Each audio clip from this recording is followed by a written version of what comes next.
The Manual. Kabanata 1401. Sigaw ni Kid, ngunit walang nagmamalasakit sa kanya. Agad siyang tumakbo papunta kay Ethan. Ethan. Tumigil ka nga dyan. Ethan. Nakarating na siya sa entrance pero hinaharangan siya ng mga security guards. Lalong nabalisa si Kid at sumigaw, makikipagtulungan ang L'Oreal sa Palmer Group. Magiging kasosyo mo kami sa negosyo magpakailanman. Pagkatapos niyang isigaw ito ay pinapasok siya ng security guard. Sa sandaling pumasok siya, pakiramdam niya ay nagkaroon siya ng bagong kabuhayan. Nagkaroon ng pakiramdam ng pagre-relax nang malaman na nakaligtas siya sa pagsubok. Hindi akalain ni Kid na darating ang araw na ito. Hindi na siya umakyat dahil hindi niya alam kung paano haharapin si Ethan. Nakaupo lang siya sa main lobby sa unang palapag at tumingin sa kalsada sa salamin. Parang pinaghiwalay ng malaking pinto na ito ang dalawang mundo. Sa labas ay impyerno, habang sa loob ay langit. Maya-maya pa ay dumating na si Amelia at ang kanyang mga tauhan. Nakita niya kung paano umupo si Kid sa lobby na magulo ang buhok at hindi niya maiwasang mapabuntong hininga. Pagagalitin mo ba ako? Tanong ni Kid. Hindi. Umiling si Amelia. Basta okay ka lang. Uwi na tayo. Sinulyapan niya ang elevator at inisip kung dapat ba siyang umakyat sa itaas para pasalamatan si Ethan, ngunit nagpasya siya sa huli.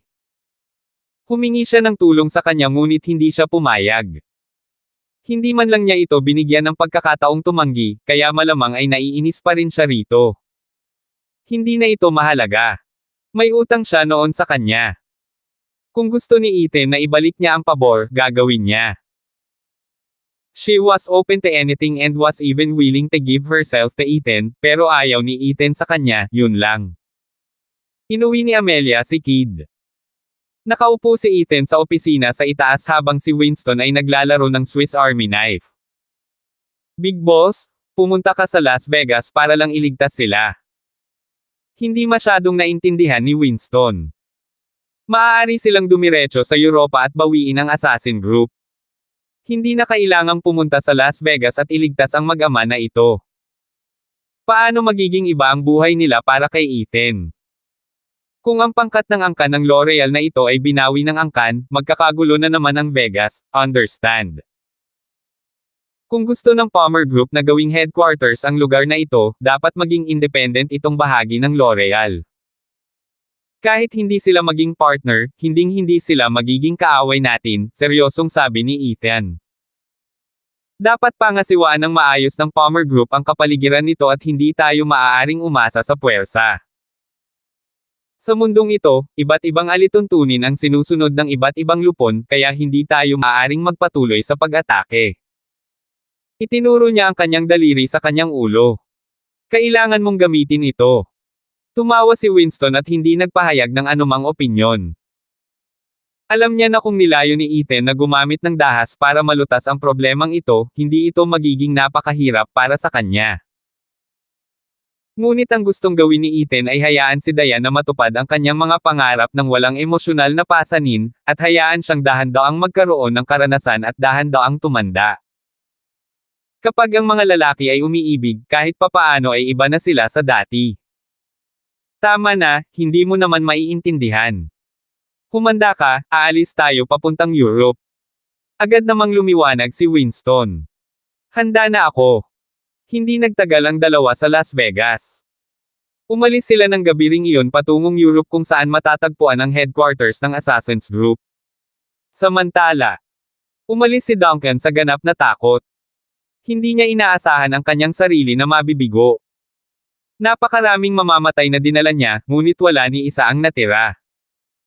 Namatay silang lahat sa kamay ni Ethan at Winston. Hindi siya tumawag sa sinuman mula sa Assassin Group at bumalik na lang sa pangunahing tirahan ng L'Oreal clan. Ang pangunahing angkan ay nakatira sa isang sinaunang kastilyo sa Europa. Ang nakalipas na ilang siglo ay hindi nagawang mapatay ang liwanag sa kastilyong ito. Sa halip, mukhang mas masigla kaysa dati.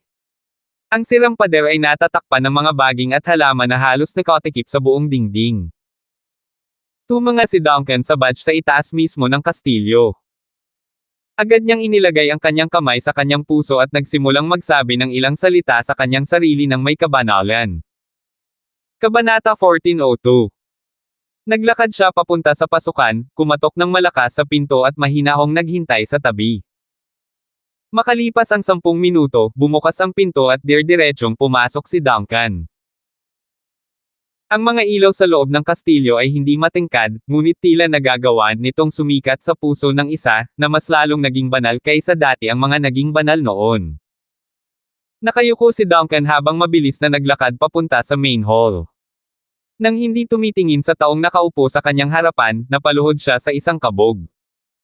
"Aking pinuno." Magalang niyang tawag. "Duncan, long time no see?"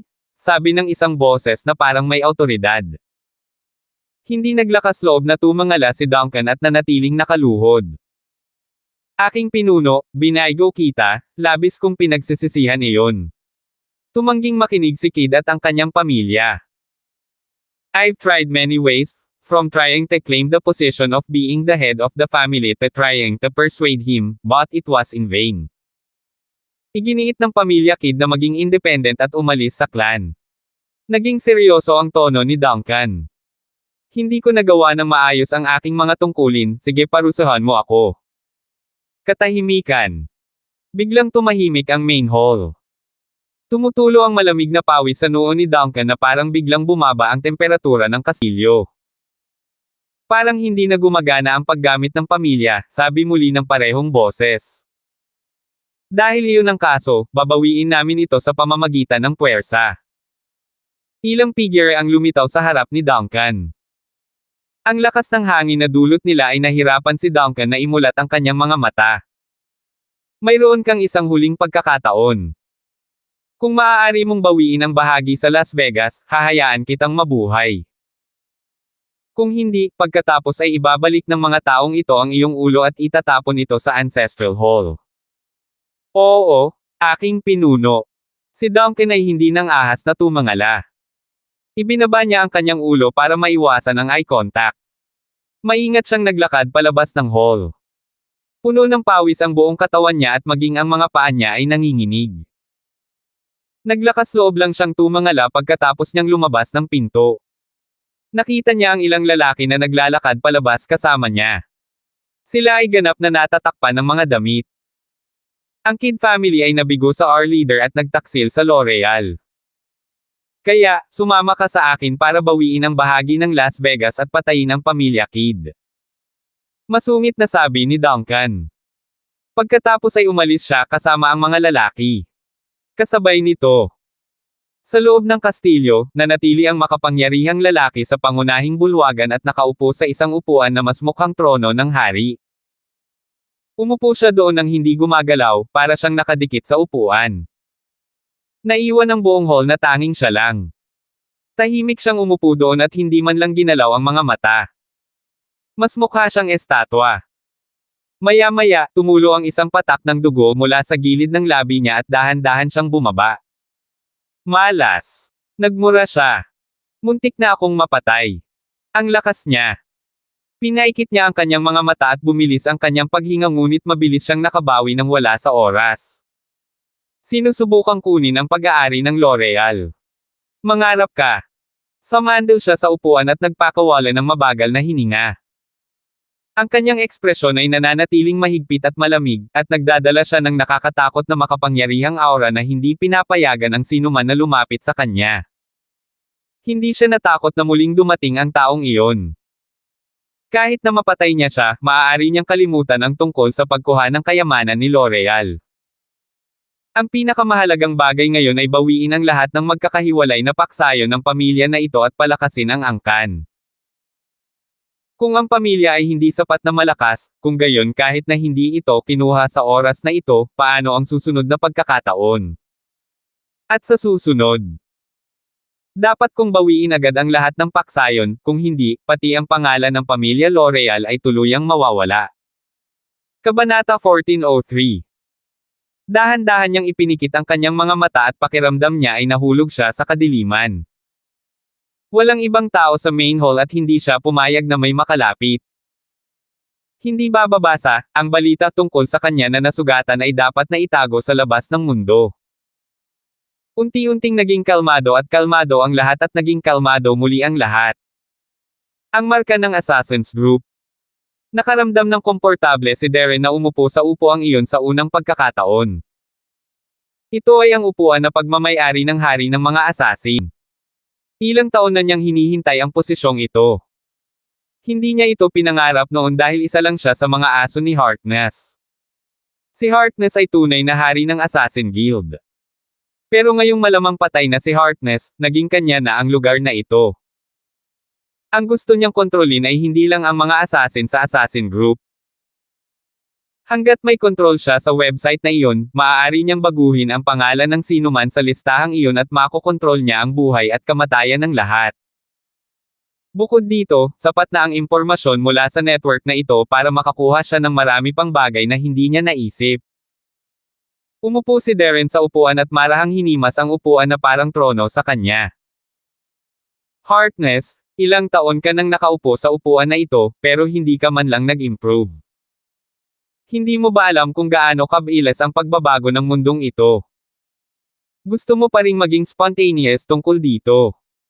Hindi ka talaga bagay na mamuno sa Assassin's Group. Masayang ngumiti si Darren at tumawa, "Don't worry, tutulungan kitang ayusin itong lugar na ito ng mabuti." Ha.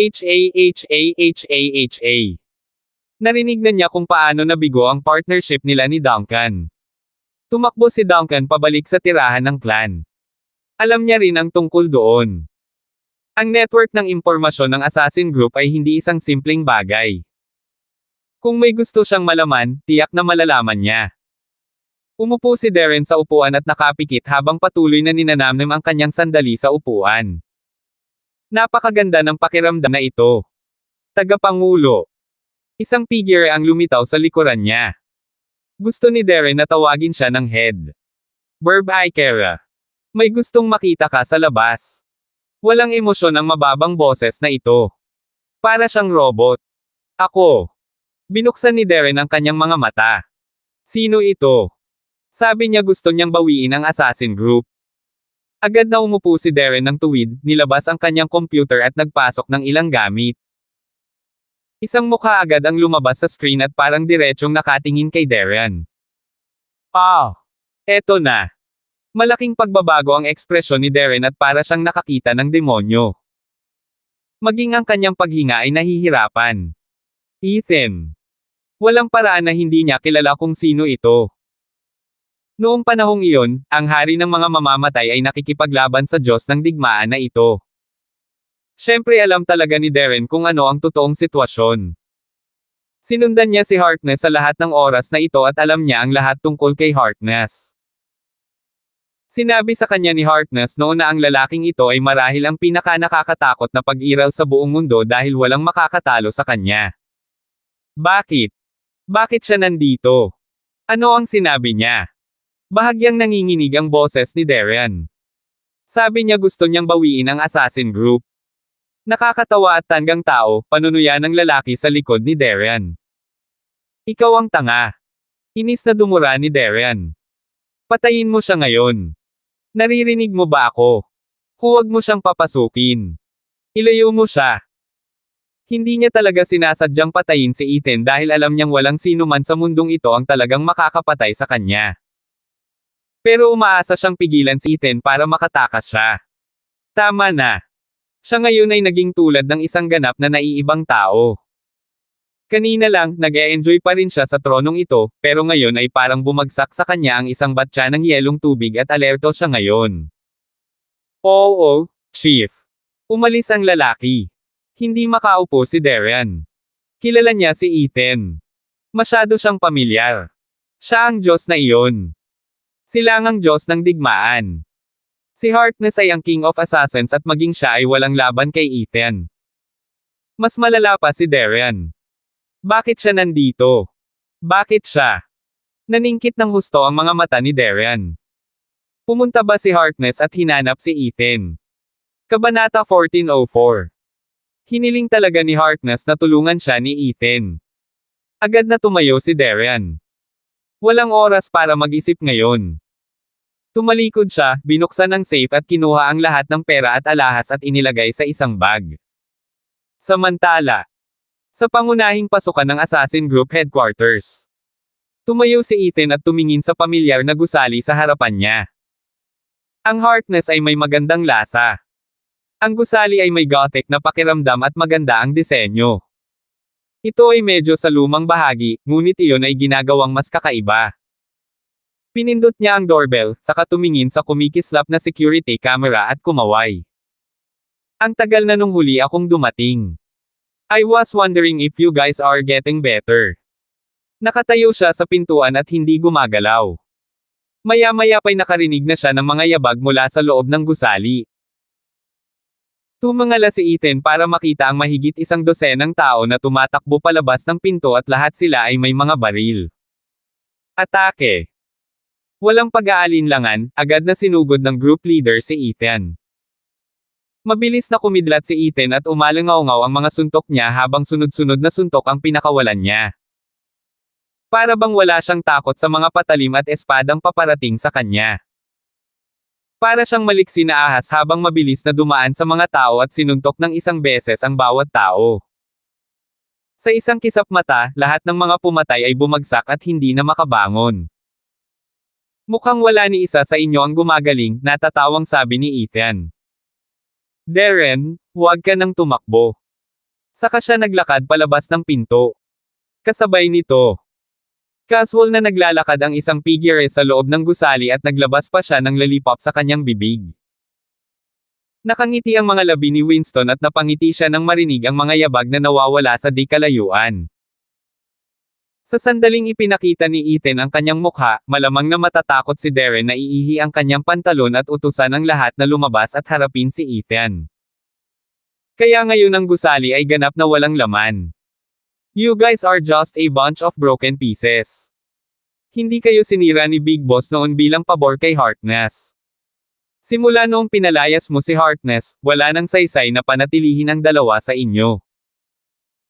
Inilabas ni Winston ang lollipop sa kanyang bibig at tinamaan ang kanyang mga labi nang hindi niya maiwasang mapabulalas, saan nakuha ni Big Boss ang lahat ng ito. Masarap ang bawat pagkain. Kailangan kong malaman. Bulong niya sa sarili habang ninanamnam ang kanyang lollipop at nagsimulang magtungo sa pangunahing server room ng Assassin's Group. Ito ang core ng network ng impormasyon ng Assassin Group. Ang server para sa network ng impormasyon ay naroon. Sunod-sunod na umalangaw-ngaw ang mga muffled sound sa corridor na parang may naghahadjust ng piraso ng karne sa isang metal na dingding. Ang tunog ay hindi masyadong malakas, ngunit ang echo ay sapat na upang sumakit ang kanyang mga tainga. Nanginginig ang mga kamay ni Darren at karamihan sa mga alahas na kinuha niya ay nahulog sa sahig. Hindi man lang siya mapakali na kunin ang mga ito. Mabilis niyang nilagyan ng cash, card, at ilang gold bar ang bag, pagkatapos ay itinali ang bag. Sinubukan niyang buhatin ang bag para makitang mabigat ito. Masyadong mabigat ang mga gamit sa bag para sa bag at napunit ito, dahilan para mahulog sa sahig ang ilang bar ng ginto. Inis at nag-alala si Darren dito. Mabilis siyang yumuko para kunin ang 2 piraso, inilagay sa bulsa, niyakap ang sirang bag at tumalikod na para umalis. Anda! Ngunit nang lumingon siya, nakaugat siya sa lupa at hindi makagalaw. Don't worry. Take your time to pack your bags. Kunin mo rin ang mga nalaglag mo sa sahig, huwag mong sayangin. Nakatayo si Ethan sa pintuan at may kalong pa siyang lalaki. Iyon ang pinakamakapangyarihang subordinate niya, pero ngayon ay mukha na siyang patay na aso sa mga kamay ni Ethan. Nakayuko ang ulo niya dahil patay na siya. Napalunok si Darren. Naisip niya ang bawat opsyon sa pagtakas na mayroon siya. Ngunit sa huli, ang kanyang ekspresyon ay naging kawalan ng pag-asa. Napaluhod si Darren at ang bag sa kanyang mga kamay ay nahulog sa sahig, na naging sanhi ng pagkalat ng mga mahahalagang metal at alahas sa sahig. Kabanata 1405. Bitawan mo ako. Bitawan mo ako. Lumuhad si Darren sa sahig at nagmamakaawang nakangiti. I thought he could get you to help him. He's not actually dead. Alam niyang simula nang dumating si Ethan ay hindi na sa kanya ang lugar na ito. Kahit nandito si Harkness, wala rin siyang magagawa kay Ethan. Paanong madaling mamatay ang King of Killers? Lumapit si Ethan at ipinatong ang isang kamay sa ulo ni Darren habang marahang ginulo ang buhok nito na parang ginugulo ang balahibo ng aso. Hindi siya naabala sa posibilidad na lumaban si Darren o kung may baril si Darren sa kanyang katauhan. Alam niyang hindi siya kayang labanan ni Darren at wala man lang lakas ng loob. He never treats you as a dog, but you can't wait to bite him. Napatingin si Ethan kay Darren. Nakalimutan mo na ba kung sino ang nagligtas sa buhay mo noon? Nanginginig si Darren. Ako. Hindi ko nakalimutan. Napalunok siya. Pero ako.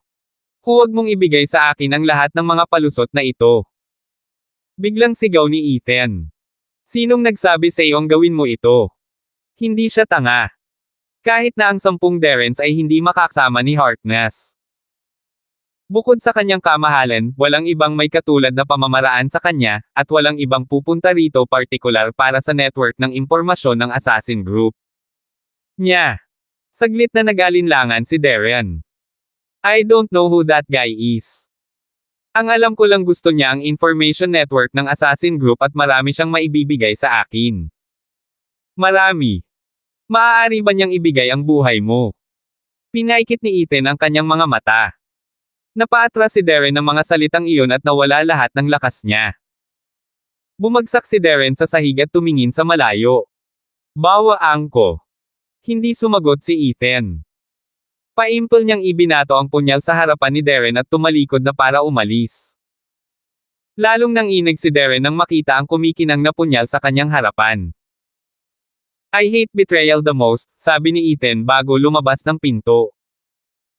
Namumutla ang mukha ni Darren habang takot na nakatingin sa punyal sa sahig. Siyempre alam niya ang gustong ipagawa ni Ethan sa kanya. Kung hindi dahil kay Harkness ng mga oras na iyon ay namatay na siya sa kamay ni Ethan. Nabuhay siya hanggang ngayon at mas mahaba pa sana ang buhay niya kaysa rito.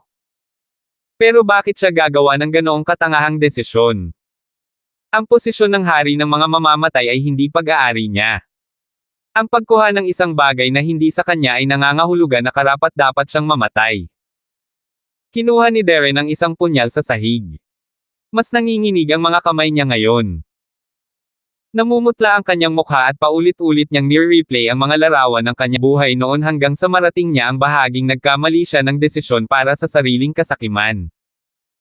Kung kaya niyang ibalik ang oras, o kaya niyang balikan ang kanyang desisyon, o kung walang kung. Ginamit ni Darren ang dalawang kamay para hawakan ang punyal at itinulak ito ng malalim sa sariling dibdib. Nanlaki agad ang mata niya at bumagsak sa sahig. Unti-unting damaloy ang sariwang dugo mula sa sugat at tininaan ng pula ang lahat ng ginto at mga kayamanan sa sahig. Sa entrance ng server room, ilang security guard ang nakahilata sa sahig na walang malay. Lumapit si Ethan. Nakaupo si Winston sa harap ng isa sa mga mainframe computer at maingay na sinisipsip ang kanyang lollipop. May kumuha ng lahat ng data. Hindi na niya kailangan pang lumingon para malaman na ang pumasok ay si Ethan. Wala siyang iniwan, kahit isang backup copy. Deserving talaga mamatay ang madugong Darren na ito.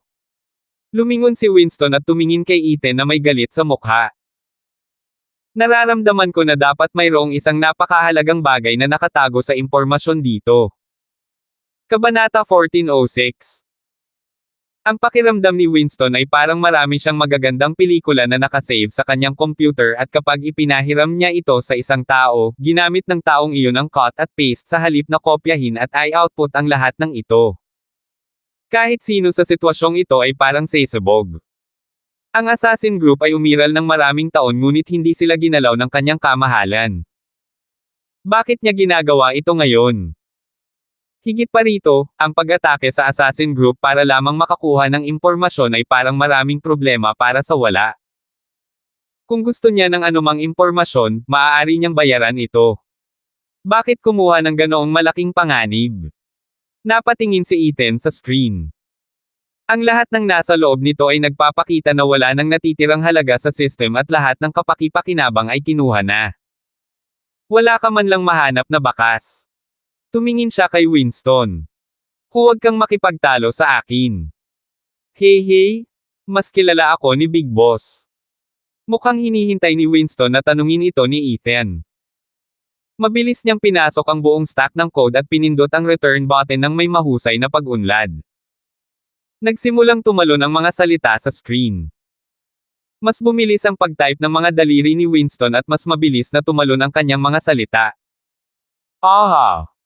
Buong pagmamalaking ipinahayag ni Winston na nagtagumpay siya. Lumilitaw ang ilang mga keyword sa screen. Tumingin si Ethan at agad na nanliit ang mga mata.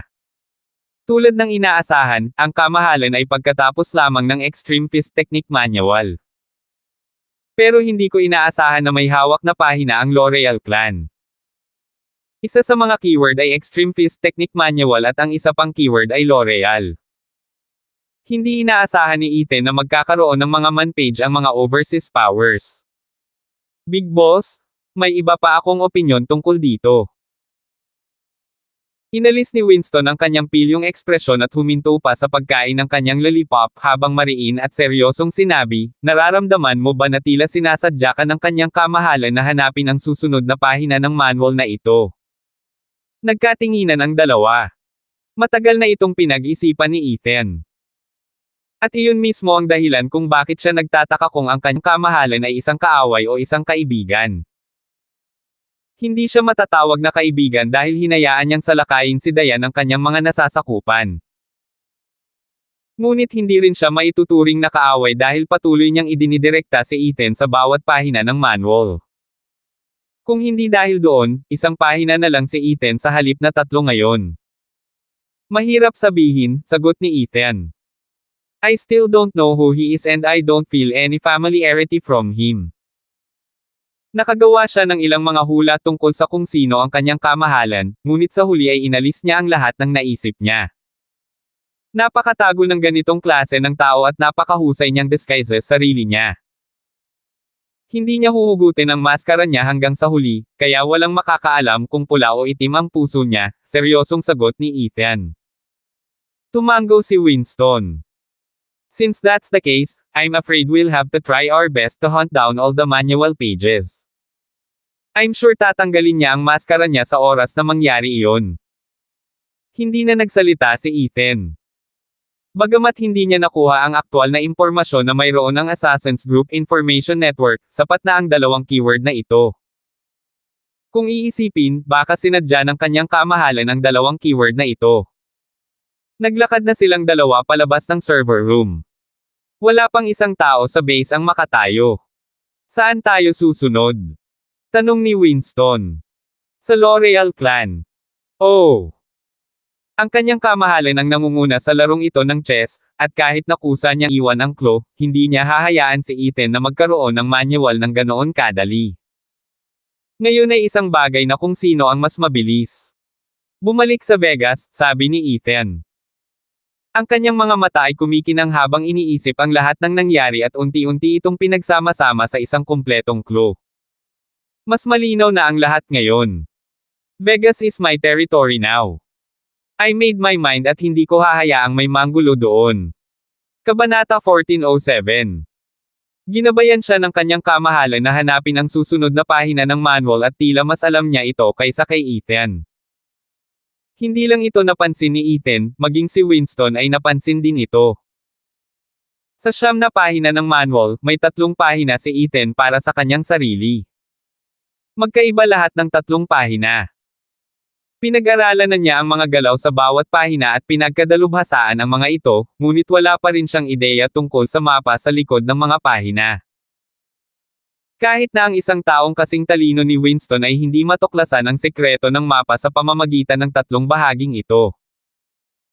Maaaring tumagal ng ilang oras upang matuklasan ang lahat ng mga lihim ng mapa kahit na matapos silang mangolekta ng 9 na pahina. Ang bilang ng mga tao at pangkat ng kapangyarihan na kasangkot sa manual na ito ay napakalaki. Sa China, hindi pa rin kumikilos ang reclusive clans ng martial artists. Sa labas ng China, ipinagpatuloy ng kanyang kabanalan ang kanyang paghahanap. Ang bagong pinuno na mayroon siya ay ang L'Oreal Clan, isang malaking pamilya may mga siglo ng kasaysayan sa likod nito. Samantala, Sa bahay ng L'Oreal sa Las Vegas. Naging tense ang atmosphere sa bahay. Hindi ako sang-ayon. Hinampis ni Kid ang mesa at sumigaw ng malakas, dapat tiyakin ng seksyon ng Las Vegas na mananatiling independyente ito sa angkan. Walang puwang para sa negosasyon. Hindi niya inaasahan na iba't ibang pamilya ang hihingi ng pagboto kung dapat ba silang bumalik sa clan o hindi. Mahigpit na hiniling ng mga Dawson na bumalik sa angkan at humingi ng tulong sa angkan. Ang biglaang paghihikayat na ito ay nagpatawa lamang kay Kid. Ang pangalan ng pamilyang L'Oreal ay nasa loob ng maraming siglo na ngayon, ngunit parami ng parami ang mga paksayon na unti-unting nagiging independyente. Ito ay hindi tama. Naka-wheelchair pa rin si Dawson at medyo namumutla ang mukha, pero dominante pa rin siya gaya ng dati. Hindi niya naitago ang galit sa mga mata niya nang tumingin siya kina Kid at Amelia. Ang mungkahi ko ay ibalik ang bahagi ng Las Vegas sa clan. Hindi lang ito ang gusto ng pamilya ko, kundi pati na rin ang gusto ng clan. Tumingin siya sa kabilang pamilya at biglang naging malamig ang boses niya. Ang mga paksayon sa Europa ay naglaho ng eksakto dahil tumanggi silang bumalik sa mga angkan. Gusto mo rin bang mawala? Bahagya niyang tinapik ang daliri sa mesa at nakita niya ang gulat at pagkabalisa sa mukha ng lahat. Ang pagbabalik sa clan ay makikinabang lamang sa atin at hindi makakasama sa atin. Iyon ang mungkahi ko, ngunit kayo na ang magdedesisyon kung ano ang gagawin. Hindi na nagsalita pa si Dawson at tumingin lang ng diretso kina Kid at Amelia. Ngayong alam na ng lahat ang balitang ito, gusto niyang makita kung paano makumbinsi nina Amelia at Kid ang halatang nag-aalinlangan ng mga tao. Napakasama ng ekspresyon ni Kid. Nakipagtulungan si Duncan sa mga assassin para patayin siya at ang kanyang anak na babae at hindi pa niya neresolba ang awayan. At ngayon, pinipilit siya ng pamilya niya na bumalik sa clan. Hindi na kailangang maging mapili sa bagay na ito. Kid scoffed at hindi binigyan ng pagkakataon ng iba na mag-isip ng anuman. Ako ang padre de pamilya na ito at may karapatan akong ilabas ang anumang mungkahi. Itatapon ko ang mungkahi na ito ngayon din. At saka, Dawson, simula ngayon, hindi ka na magiging bahagi ng L'Oreal family. Hinding-hindi mo na kailangang magkaroon ng ganitong apelyido. Hindi man lang nagpapigil si Kid. Kung gusto mo ibalik, pwede kang pumunta sa clan at hilingin na maging L'Oreal ka ulit. Pero hindi ka magiging isa sa amin dito. Bahagyang nagbago ang ekspresyon ni Dawson. Sigurado ka ba dito? Tumingin si Kid kay Amelia, pagkatapos ay nanigas ang kanyang ekspresyon. Ang determinasyon sa kanyang mga mata ay walang balak na sumuko. Lalaki. Malakas niyang sigaw. Bitawan mo si Dawson ngayon din. Kabanata 1408. Hindi nagtagal, may dumating na 2 tao para itulak si Dawson palabas. Naramdaman ni Kid na lahat ng nasa mesa ay may kanya-kanyang opinyon. Ramdam niya ang kanilang pagkabalisa, takot at pangamba. Umalis na ang lahat pagkatapos ng meeting. Nanatiling nakaupo sa mesa si Kid at parang bigla siyang tumda. Lilipat ang clan, buntong hininga niya. I should have known. They wanted to bring us back peacefully but Duncan failed. Kaya siguradong ibabalik nila tayo by force. Maraming paksayon ang binawi sa pamamagitan ng puwersa, at ang kanilang mga taktika ay malakas at malupit. Gabi na nila gagawin yun, di ba? Kalmado ang itsura ni Amelia. Hinulaan niya na darating ang araw na ito. Either they remain independent or bumalik sila sa clan. Ang bawat pangkat ng L'Oreal ay nahaharap lamang sa 2 posibilidad na ito. Ang mga henerasyong nauna sa kanila ay nagsumikap ng husto upang maging malaya. Mabibigo ba sila ngayon? Hindi ito ang nais niyang wakas. Tay, taon na po namin itong pinaghahandaan at hindi na po kami makakabalik ngayon. Tumayo si Amelia. Kung hindi tayo matutulungan ng taong iyon, kailangan nating alagaan ang ating sarili. Tumingin si Kid kay Amelia at tumango ng malalim. Pagkatapos umalis sa bahay ni L'Oreal, umupo si Dawson sa kanyang sasakyan. Tumingin siya sa likod na may malamig na ngiti sa labi. Let's go? Mahina niyang sabi. Dahan daw ang humandar ang sasakyan palabas ng bahay ni L'Oreal. Alam ni Dawson na babalik siya sa lalong madaling panahon, at babalik siya bilang hari. Hanggat ang pangkat na ito ay bumalik sa angkan, siya ang magiging pinuno ng pangkat na ito. Ang pagiging tapat at pag-aambag sa angkan ang tamang gawin nila. Pagkatapos lamang sila ay karapat-dapat na magdala ng mataas na iginagalang na pangalan ng pamilya na ipinagkaloob sa kanila ng angkan. Sa mga suburb na ilang kilometro ang layo mula sa Las Vegas. Dahan daw ang huminto ang sasakyan ni Dawson. Dinala siya ng kanyang mga subordinate sa kanyang wheelchair at itinulak siya sa isang plantasyon. Ang estate ay rundown at mukhang walang nakatira dito sa loob ng mahabang panahon. Umihip ang hangin at mahinang kumaluskos ang mga daong nalaglag sa lupa. Itinulak ni Dawson ang kanyang wheelchair sa isang puno habang nakatingin kay Duncan. Baka sa mukha ni Duncan ang nalalapit na tagumpay. Siguro galit ang leader natin. Pero syempre, lumingon si Duncan. I believe you made that suggestion and Kid throw it away. Hindi ba? Tumango si Dawson. Sok! Ang tanggang tanga. Siguradong itatapon niya ito dahil akala niya ay makakapagsarili na siya. Joke. What's the point of leaving the clan? Then why keep the L'Oreal surname?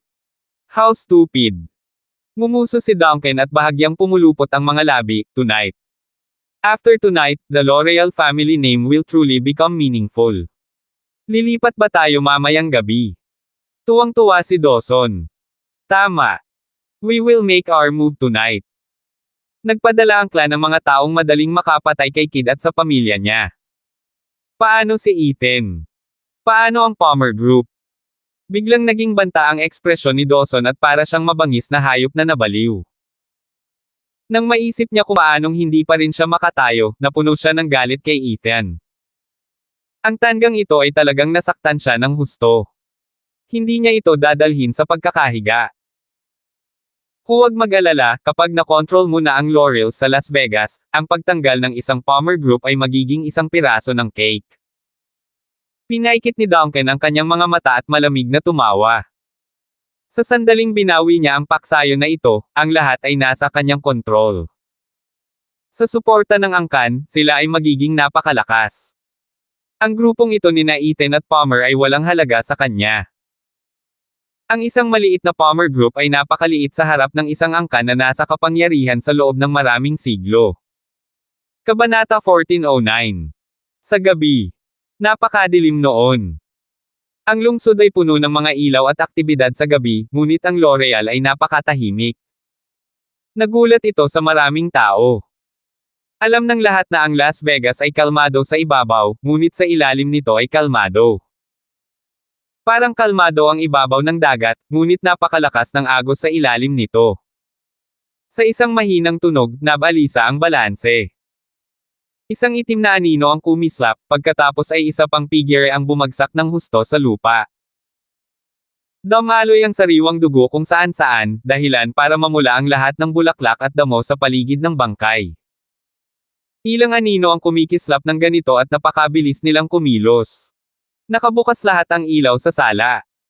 Hiteng gabi na, ngunit hindi pa rin natutulog si Kid. Alam niyang papunta sa kanya. Hindi ako pupunta. Umiling si Amelia. Sinabihan siya ni Kid na mauna pero tumanggi siya. Miyembro ako ng pamilyang ito, kaya hindi ako aalis.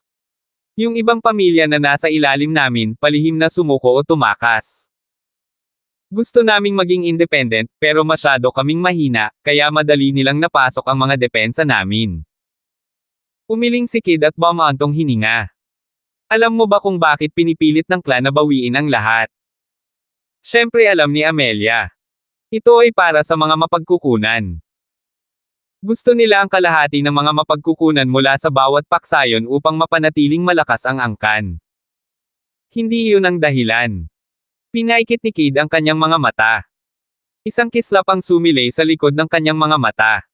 Natatakot sila. Nagulat si Amelia. Natatakot sila sa ilang tao, natatakot sila sa ilang bagay. Natatakot sila na hindi sila magiging sapat na malakas para protektahan ang ilang bagay. Mahina at mahinahon ang boses ni Kid, at may bakas pa nga ng kawalan ng pag-asa. At ang relief sa boses niya. Parang bigla siyang walang takot sa kamatayan ngayon. Siguro tama ang pagpili mo sa Palmer Group at Ethan. Tumingin siya kay Amelia at sinabing, I have tested him more than once and he is really very strong. Naisip ko na kapag nabigo tayo, at least you can stay alive and look for him. Ay, bilisan mo at umalis ka na. Umungol si Kid. May naramdaman siya sa hangin. Dahil naglakas loob si Duncan na maging matapang, nangangahulugan ito na mayroon siyang suporta sa leader ng clan. Dahil makakabalik siya, ang ibig sabihin ay narito na ang mga highly skilled fighters ng clan. Ang mga napakahusay na mandirigma ay talagang nakakatakot na nanatiling nakatago sa dilim. Hindi ako pupunta. Desidido rin si Amelia. Ako ang susunod na padre de pamilya, kaya dito ako mananatili. Anda. Bago pa makapagsalita si Kid, may sumipa ng pinto mula sa labas. Pumasok si Duncan ng may malalaking hakbang. Sa likod niya ay si Dawson, pati na rin ang ilang figure na nababalot ng dugo at naglalabas ng nakakatakot na aura.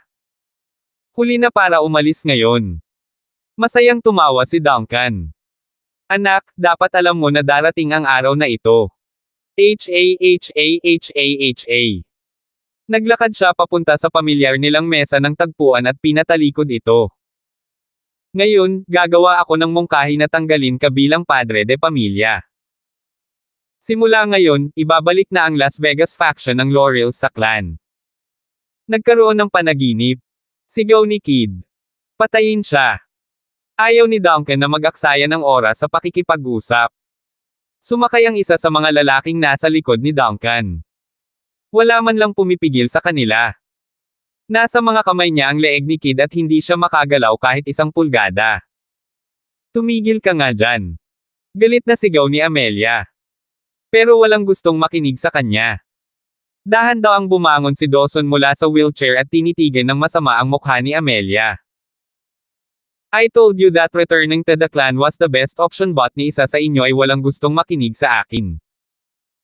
Kailangan mo ba akong pilitin na gumamit ng ganoong paraan? Tuyong sabi ni Dawson.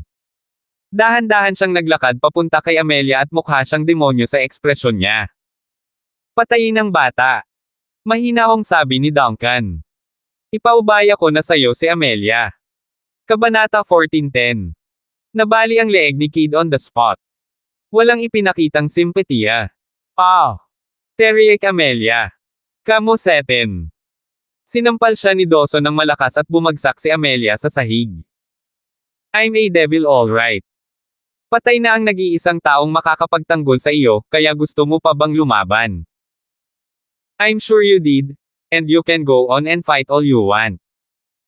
Pero habang lumalaban ka, mas masaya ako. Nagngangalit si Amelia at gustong tumayo para lumaban. Ngunit ang napakahusay na manlalaban na iyon ay biglang dumating at hinaranggan ang kanyang rutang pagtakas. Lahat ng tao sa hall na ito ay mga tauhan ni Dawson. Kung may lakas ka ng loob, patayin mo ako. Malamig na ngumiti si Amelia. Hindi kita papatayin ng madali. Inabot ni Dawson ang kanyang kamay para hawakan ang baba ni Amelia. Kung tutuusin, ikaw ang pinakamagandang babae sa pamilya L'Oreal at isang bihirang henyo sa henerasyong ito. Matagal na kitang gusto. Agad namang natakot ang ekspresyon ni Amelia. Sinubukan niyang lumaban ngunit napagtanto niyang may humawak sa kamay niya at hindi siya makagalaw. Hayop ka. Nagmura siya. Tama, hayop ako. Tumawa si Dawson at hindi man lang ipinagtanggol ang sarili. Hayop kasi ako, kaya dapat gumawa ako ng bagay na ginagawa lang ng mga hayop, diba? Sinimulan niyang hilahin ang pilyo ni Amelia. Tumigil ka. Malakas na sigaw ni Amelia. Ako ang babae ni Ethan. How dare you touch me? Sumisigaw siya. Naiisip lang niya ito at umaasa na nag-iingat pa rin si Dawson kay Ethan at hindi maglalakas loob na gumawa ng anumang bagay na masaktan si Ethan. Ngunit mas naging excited ang ekspresyon ni Dawson matapos marinig ang mga salitang ito. Namula agad ang mga mata niya sa dugo. Wow! Napasigaw si Amelia sa sakit ng hawakan ni Dawson ang kamay niya. Babae ka ni Ethan. Buti pa yon. Gusto kong malaman ni Ethan kung paano kunin ng iba ang babae niya. I'm sure masama ang pakiramdam niya, di ba? Ha. Amelia, ready ka na ba? Nasa bingit ng kawalan ng pag-asa si Amelia. Biglang may isang katawan na biglang lumipad at bumagsak sa tabi mismo ni Dawson, na ikinagulat niya na tumalon sa isang tabi. Tiningnan niya kung sino ang katawang ito at napagtanto niyang si Duncan iyon. Siya ay pinalipad sa pamamagitan ng isang sipa at nawala ng malay. Ikaw. Umikot siya ng marahan. Ang lakas ng loob mo talagang magpakita dito. Si Ethan yun. Hindi niya akalain na maglalakas loob si Ethan na magpakita. Hiniling niyang patayin siya. Patayin siya. Sigaw agad ni Dawson. Agad na naglakad ang mga highly skilled fighters patungo kay Ethan, ngunit hindi man lang sila nilinga ni Ethan. Diretso ang tingin niya kay Amelia. Ang lit sa kanyang mga mata ay nagpatakot kay Amelia para sa kanyang buhay. Winston. Si Ethan ay umungal ng malakas at si Winston ay kumilos na parang sumasabog na dragon habang sinimulan niyang labanan ang mga napakahusay na manlalaban. Samantala, hindi man lang sila pinansin ni Ethan at naglakad na lang papunta sa kinaroroonan ni Amelia. Anong ginagawa mo dito? Nilinggan niya si Dawson. Ngunit bago pa makapagsalita si Dawson, iniunat niya ang kanyang paa para sipain si Dawson sa pandiya. May nakakatakot na tunog nang biglang namula ang mukha ni Dawson sa sakit. Napahawak siya sa kanyang crotch at bumagsak sa sahig. Hindi man lang siya nakalabas ng sigaw. Baka sa mukha ni Ethan ang galit. Pati si Amelia ay natakot ngayon. Nanlamig ang kanyang katawan sa paraan ng pagtingin ni Ethan sa kanya.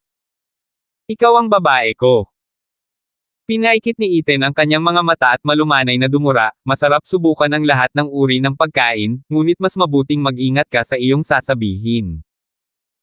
Kung gagawin mong hindi masaya ang aking asawa, kung gayon ako ay magiging malungkot. At kung hindi ako masaya. Sa isang iglap, walang iba kundi ang pagpatay sa hangin. Kabanata 14:11. Nanginig ang buong katawan ni Amelia. Ito ang unang pagkakataon na maramdaman niya ang napakalakas na aura ng pagpatay na lumabas mula kay Ethan. At ang nakamamatay na tingin na ito ay nakatutok sa kanya. Inangkin niya na babae siya ni Ethan dahil gusto niyang gamitin si Ethan para takutin si Dawson na huwag gawin sa kanya. Hindi niya naisip ang tungkol sa ito ay isang babala. Naramdaman ni Amelia ang matinding panginginig ng kanyang puso. Pakiramdam niya ay handa na talaga siyang patayin ni Ethan at hindi naman siya nagbibiro. Wala siyang masabi na maaaring hindi maintindihan ni Diane o hindi man lang matuwa. Kahit na isa na siyang business partner sa Palmer Group at nakakapagbiro siya paminsan-minsan kay Ethan, kung lalampas siya sa linyang ito, kung gayon siya ay patay na karne. Kalmado ang mga mata ni Ethan kaya nakaramdam ng takot si Amelia sa loob. Alam niya ngayon na para kay Ethan, isa lang siyang kasosyo sa negosyo at kaibigan. Kahit gaano pa siya kagwapo o gaano siya katalino o kung gaano niya kalaki ang maitutulong niya kay Ethan, basta't ikukumpara niya ang sarili niya kay Diane, siya. Hindi man lang niya may kumpara si Diane. Remember this well, Amelia. Not next time? Sabi ni Ethan, idiniin ang bawat salita. Natuto akong kontrolin ang aking emosyon sa nakalipas na ilang taon, ngunit hindi iyon nangangahulugan na wala akong init ng ulo.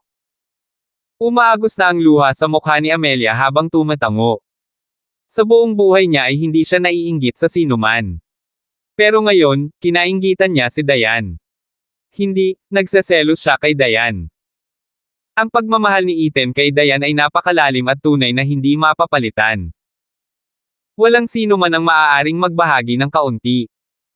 Matapos tumanggo si Amelia ay lumingon si Ethan para makita si Dawson na nakahawak pa rin sa kanyang crotch at nanginginig sa sahig. Masyado nang narating ang L'Oreal clan. Tinapakan ni Ethan si Dawson at paungol agad ito sa sakit. I don't care about this before, but now, I don't want someone to make trouble in this city. I don't care who it is. You hear me? Pulang-pula sa sakit ang mukha ni Dawson habang nagngangalit ang mga ngipin, "You're not scared." Yumuko si Ethan at tumingin kay Dawson. Hindi siya umimik bagkos ay lumalim ang kanyang tingin at patuloy na nanlamig. Para siyang mabangis na hayop na nakatingin sa biktima nito. Isang biktima na maaari niyang patayin anumang oras at lunukan ng buo. Tumingin si Dawson sa mga mata ni Ethan at sa isang iglap, pakiramdam niya ay nahulog siya sa isang malalim na bangin. Ang pakiramdam ng kawalan ng kakayahan at kahinaan ay nagpanik sa kanya, ngunit hindi siya nang ahas na magsalita ng anumang pagbabante kay Ethan. Hindi na inabala ni Ethan ang sarili kay Dawson pagkatapos noon. Ang ganitong uri ng basura ay hindi karapat-dapat na harapin niya. Lumingon siya para makita si Winston na patuloy na nakikipaglaban sa tatlong highly skilled fighters at unti-unting naging matatag ang kanyang tingin.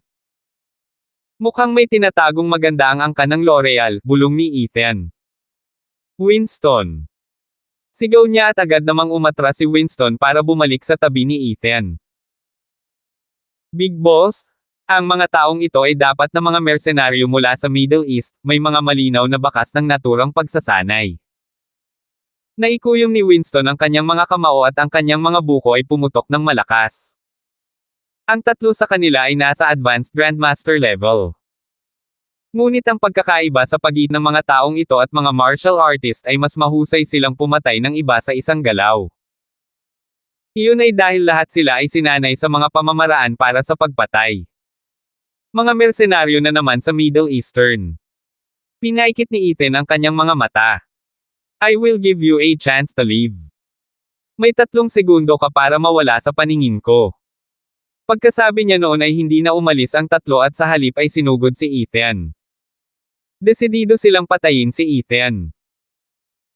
Ngunit si Ethan ay nanatiling nakatayo sa kanyang kinatatayuan at hindi man lang ginagalaw ang kanyang mga paa habang dahan-daang itinaas ang kanyang kamao. Sa isang iglap lang ay narating na nilang tatlo si Ethan. Isa sa kaliwa niya, isa sa kanan niya at pangatlo sa kanan sa harap ni Ethan. 3 kamao sabay hampas sa ulo ni Ethan. Kabanata 14:12. Gumagalaw si Ethan.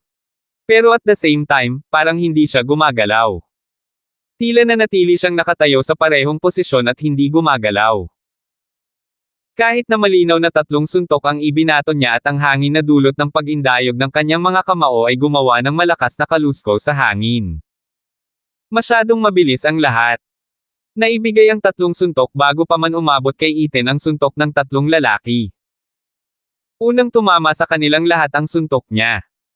At bawat suntok ay tumatama sa kanilang lalamunan. Agad na lumipad ang 3 figure at bumagsak sila ng husto sa sahig.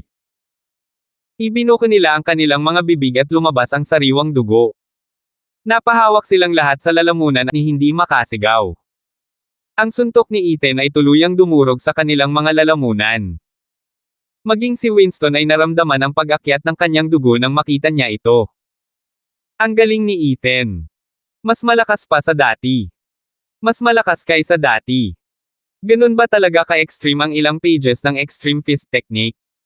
Nakita na ni Winston ang mga pahinang iyon noon. Sa katunayan, hindi itinago ni Ethan ang alinman sa mga iyon mula kay Winston. Ilang araw nang pinag-aaralan ito ni Winston, ngunit sumakit lang ang ulo niya at wala siyang maintindihan. Ngunit para kay Ethan, ang ilang simpleng galaw sa manual ay nagdadala ng napakalalim na mensahe, at iba ang naiintindihan niya sa tuwing titingnan niya itong muli. Big Boss, paano ang lalaking ito? Tinuro ni Winston si Dawson na nakahiga pa rin sa sahig at hindi na makatayo. Sa sobrang takot niya ay namumula ang mukha niya. Yung 3 highly skilled fighters. Isa itong napakahusay na manlalaban na ipinadala mula sa angka ng L'Oreal. Hindi man lang sila makalapit kay Ethan. Paano ito posible? Alam niyang napakalakas ni Ethan.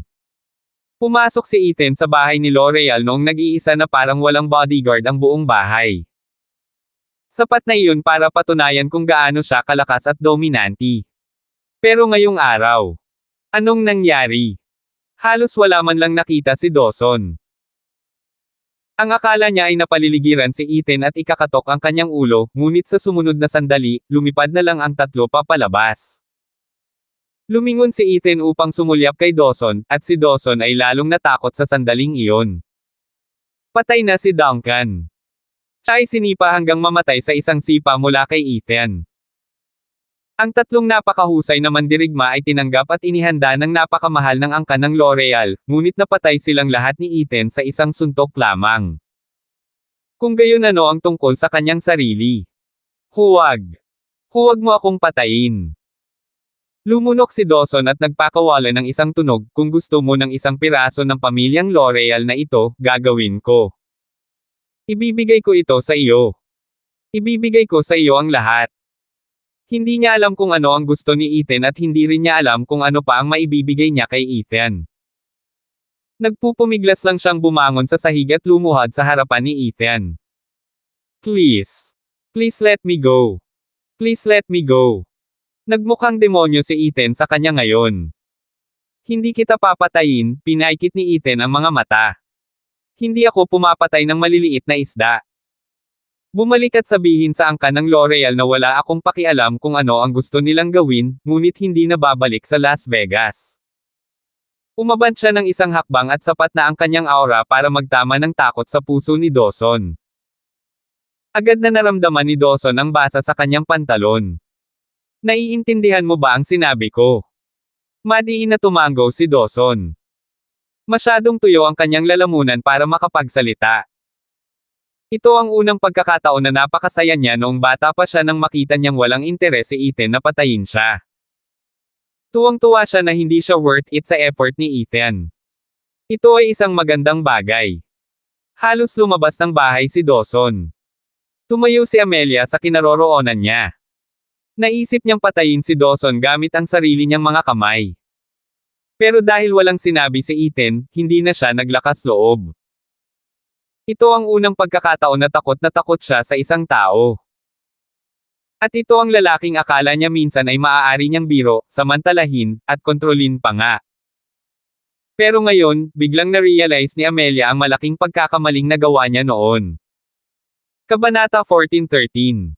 Walang sinabi si Amelia. Siya ay isang matalinong babae at malinaw niyang nakikita ang mga bagay sa isang sulyap. Bumalik ang tingin niya sa sahig.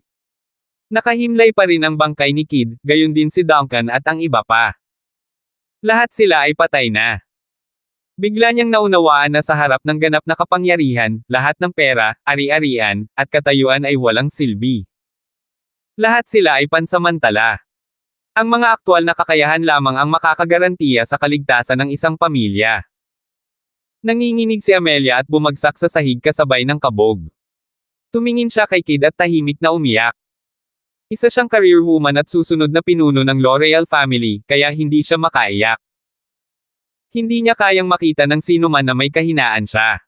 Pero, hindi na siya nakapagpigil sa huli. Naglakad si Ethan papunta sa kanya. Ang mundo ay malupit na ganito. As long as benefits are involved, then it will be a fight to the end. Kung hindi ka malakas, walang maaawa sa iyo. Pagkatapos ay hindi na nagsalita si Ethan at umalis na kasama si Winston. Kung hindi siya dumating ngayon, ang Laurels ay ibabalik sa clan sa pamamagitan ng puwersa. Hindi lang mamamatay si Kid, hindi rin makakatagpo ng magandang wakas si Amelia. Ngunit wala si Ethan dito para kontrolin ang L'Oreal sa lungsod na ito.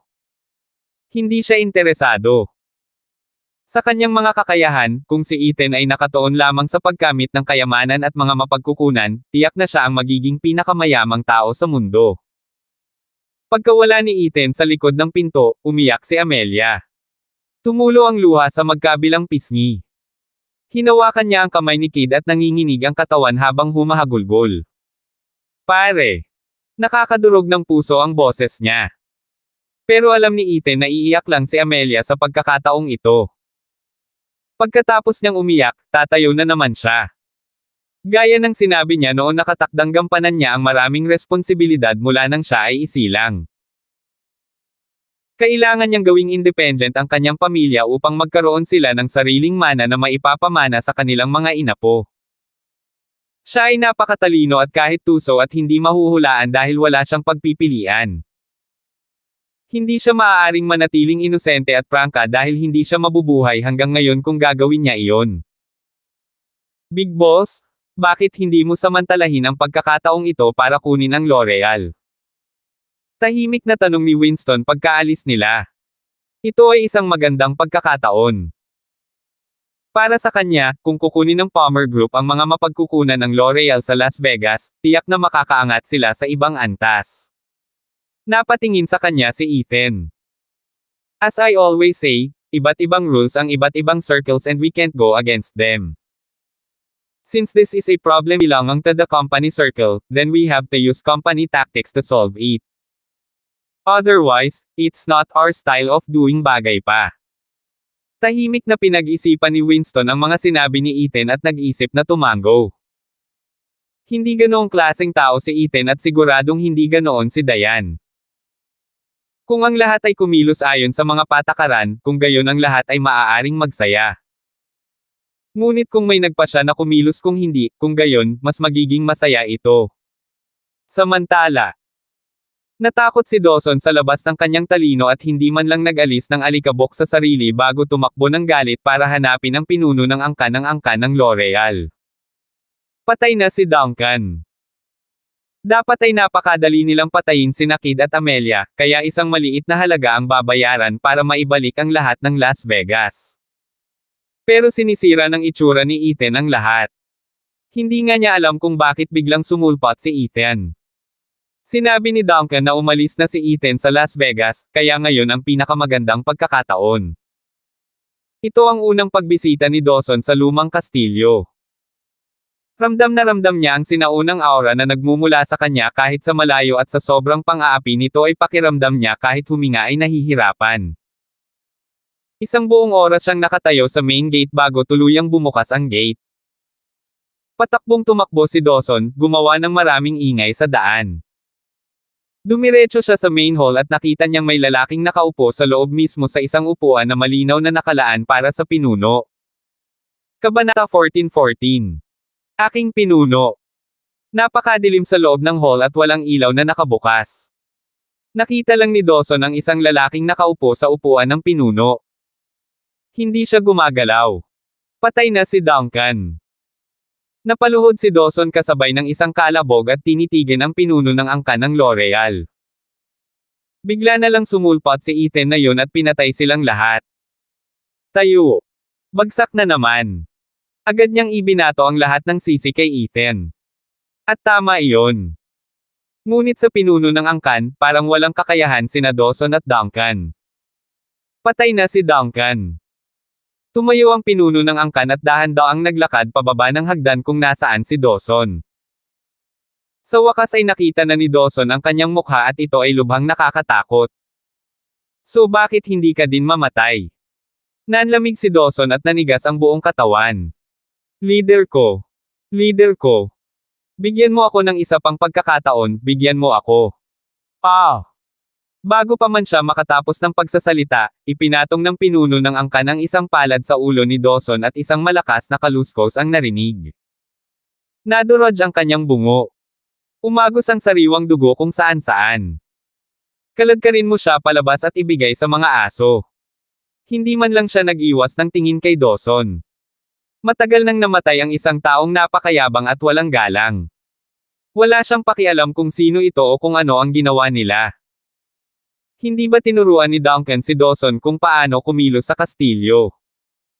Dapat kang manahimik, huwag tumingin sa pinuno ng angkan, at huwag iwasan ang responsibilidad. Hindi man lang tinuruan ni Duncan si Dawson. Wala siya sa oras. Ang pinuno ng angkan ay bumalik sa kanyang upuan at dalawang anino ang lumitaw mula sa sulok ng silid. Kinaladkad ng isa ang bangkay ni Dawson, habang ang isa naman ay lumuhad sa isang tuhod at ibinaba ang ulo. Aking pinuno, hindi ba natin itutuloy ang pagbawi ng Las Vegas? Hindi na kailangan, mataray na sagot ng pinuno ng angkan. Since Ethan now controls Las Vegas, then we will leave it like this for the time being. Pero kailangan natin. Sabi ko, hindi na kailangan. Biglang naging malamig ang boses niya. Gawin mo ang dapat mong gawin. Siguradong babalik ang taong iyon. Kahit gaano pa karami ang mamatay, dapat nating protektahan ang kastilyong ito. Oo, aking pinuno. Nawala ang anino. Ang pinuno ng angkan ay nanatiling nakaupo sa kanyang upuan at hinimas ang kanyang dibdib habang siya ay nagpakawala ng malalim na hininga. Ang pakiramdam ng kawalan ng kakayahan at pressure na naramdaman niya ay nakaramdam siya ng sobrang bare sa loob. Hindi magandang bagay para sa isang makapangyarihang angkan na nakaligtas sa nakalipas na ilang siglo upang ma-target. Nakakatakot na tao mula sa silangan, buntong hininga ang pinuno ng angkan. Not just that guy. Maging si Ethan sa Las Vegas ay hindi rin mapakali. Pinaikit niya ang mga mata at sumandal sa upuan para magpahinga. Biglang sumili ang isang matinding nakamamatay na tingin mula sa pagitan ng kanyang kalahating saradong talukap at diretsyong nakatingin sa pinto. Isang figure ang nakatayo doon. Ang kanyang presensya ay parang isang espada na direktang tumusok sa puso ng pinuno ng angkan. Ikaw. Nandito ka na naman. Nasaan ang instruction manual? Nagsasalita sa paos at paos na boses. Ang nakakatakot na face mask na suot niya ay nagparamdam sa pinuno ng angkan na nanginginig ang kanyang puso. Sabi ko naman sa'yo na kahit patayin mo ako, baka hindi mo makuha. Nanatili sa kanyang upuan ang pinuno ng angkan ngunit tila mas kalmado siya kaysa sa huling pag-atake nilang dalawa. Napakaraming paksayon sa pamilya ng L'Oreal, kasama ang mismong pangunahing angkan, kabuoang 14 na grupo ang titingnan. Paano mo malalaman kung saan ko inilagay ang manual? Bahagya siyang tumawa ng mahina at medyo nanunuya din. Nang makita niya kung paano naging nakakamatay ang mga mata sa likod ng maskara, lalo siyang natuwa. O bakit hindi mo subukang tingnan kung maaari mong pilitin muli ang anumang impormasyon mula sa akin tungkol sa manual? Nagtama ang kanilang mga mata. Pagkatapos ay pareho silang gumawa ng kanilang paglipat. Kabanata 14:15. Parang bumagsak si Mars sa Earth. Marahas na nagsagupaan ang dalawa at nagdulot ng matinding pagsabog. Tapos bumalik ulit silang dalawa. Paulit-ulit na nagbanggaan ang kanilang mga kamao at paa. Ang bawat suntok ay nagresulta sa isang malakas na kalabog, na parabang ang kanilang mga paa ay sumuntok sa pamamagitan ng metal. Ang tunog lamang ay sapat na upang tumayo ang mga balahibo sa likod ng leeg. Isang minuto lang, umatras ulit ang dalawa. Ang pinuno ng angkan ay napaatras ng ilang hakbang at may dugong umaagos mula sa kanyang bibig. Lalong nadagdagan ang pag-aalala sa kanyang mukha, ngunit hindi siya umatras. Wala ka talagang lakas ng loob na patayin ako. Tumingin siya sa kanyang kamahalan ng nanunuya. At iyon ay dahil ako lang sa mundo ang nakakaalam kung nasaan ang isang pahina ng manual na iyon. Kung papatayin mo ako, kailangan mong gumugol ng maraming oras upang mahanap ang pahinang iyon. Napatingin siya sa maskara at biglang humagalpak ng tawa. Pero wala kang oras. Wala kang masyadong oras. Ang mga mata ng kanyang kamahalan ay malupit na kumislap habang siya ay humakbang pasulong at lumipad patungo sa pinuno ng angkan. Sa isang kisap mata, lumitaw siya sa harap mismo ng pinuno ng angkan at hinawakan ang leeg ng pinuno ng angkan gamit ang isang kamay lamang. Akala mo ba hindi talaga ako maglalakas loob na patayin ka? Napuno ng matinding pagpatay ang namamaos na tinig ng kanyang kamahalan. Ikaw. Bago natapos ng pinuno ng angkan ang kanyang pangungusap, ang kanyang kamahalan ay nagpakalakas sa kanyang mga daliri at nabali ang leeg ng pinuno ng angkan sa lugar. Ang ulo ng pinuno ng angkan ay nakasabit sa kanyang leeg. Walang iba kundi galit at kawalang paniwala sa mga patay na mata na iyon. Parang naisip niya na nakalkulan niya ng tama ang lahat para lang sa hindi inaasahang mangyayari. Inihagis ng kanyang kamahalan ang bangkay ng pinuno ng angkan sa sahig at ginisyan. Ilang anino ang kumislap at lumuhad sa isang tuhod sa likod ng kanyang kamahalan. Mula ngayon, ako na ang tatawag sa kastilyong ito. Lumingon ang kanyang kamahalan upang makita ang anino sa kanyang likuran. Patayin ang sinumang hindi nababagay. Mabagal na lumipas ang gabi. Bumalik sa Las Vegas. Humiga si Ethan sa sofa at nagpagulong-gulong. 3 araw na siyang wala sa bahay at wala si Diane sa kanyang mga bisig. Paano siya dapat matulog? Hindi siya makakatulog ng maayos kahit nakahiga siya sa isang mamahaling kama. Katatapos lang niyang mag-video call kay Diane at mas lalo siyang kinakabahan ngayon. Pinuno. Inilabas ni Winston ang ulo sa kwarto. Can you decide if you want to sleep or not? Medyo maingay talaga ang pag-iikot-ikot mo. Hindi marami ang nang-ahas na kausapin si Ethan ng ganito. Mismo ang asawa mo. Pilyong tawa niya. Kaya nga sabi ko ang gulo ng mga babae eh. Sa isang babae, hindi ka na mabubuhay ng malaya. Napasandal si Winston sa pinto na may makahulugang ekspresyon sa mukha habang umiiling at sinamantala ang pagkakataong asarin si Ethan. Whatever, sabi ni Ethan. Matulog ka na. Marami akong iniisip. Sinulyapan niya si Winston at naisip na oras na para maramdaman ni Winston kung ano ang pakiramdam ng may namimiss. Hindi makabubuti na ipagpatuloy niya ang pamumuhay ng irresponsible. Kung walang mangyayari bukas sa Vegas, pwede na tayong bumalik. Agad namang lumapit si Winston nang marinig niya ito. Humikab siya at sabay na tanong, nagbunga na ba ang test mo? Ginagawa ni Ethan ang pagsubok ngayon. Hindi niya kinuha ang Laurel's Las Vegas portion ngayon habang naghihintay siya ng tugon mula sa pinuno ng L'Oreal clan. Nalaman niya mula sa network ng impormasyon ng Assassins Group na ang pamilya L'Oreal ay may kinalaman sa isang pahina ng manual. Ngunit bukod sa pangunahing angkan, ang L'Oreal ay may higit sa 10 paksayon sa buong mundo. Ang isang pahinang iyon ay nasa kamay ng pamilya ng hindi bababa sa 20 taon na ngayon. Sino ang nakakaalam kung aling pangkat ang may hawak nito? Isang tusong kuneho ang naghukay ng 3 butas. Ang L'Oreal ay nakabuo ng napakaraming paksayon, kaya't sila ay mas tuso. Inakala ng lahat na ang iba't ibang paksayon ay humiwalay sa angkan upang maging malaya, ngunit kakaunti ang nakakaalam na ang mga paksayon na ito ay talagang nilayo na ilihis ang atensyon ng iba.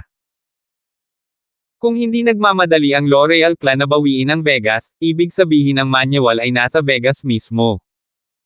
Kabanata 14:16. Sumandal si Ethan sa sofa at inabot si Winston, pero umiling si Winston. Sinabi lang ni Boss Diane na ayaw kanyang manigarilyo, kaya hindi kita madadala sa gulo. Pagkatapos ay kumuha si Winston ng sigarilyo at sinindihan ito para sa sarili. Pinaikit ni Ethan ang kanyang mga mata at bahagyang naikuyom ang kanyang mga kamao. Hindi ba gusto mong magbitiw sa norte at magtrabaho sa Palmer Group? Oo.